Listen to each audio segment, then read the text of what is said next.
Hello everyone and welcome to this new episode of Geeky Woodworking.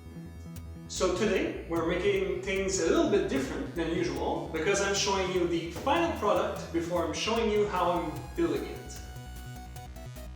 So this week we're building a storage cabinet that is going to be mostly made to put shoes and different other things inside of the cabinet.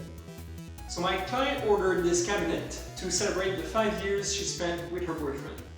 We hope that she enjoys it and that they spend a lot more years together. Let's get to work.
so that's it for this week. I hope you guys enjoyed the video. If you did, I would appreciate it a lot if you would like and subscribe. In any case, I hope you had a wonderful time, and I'll see you next week.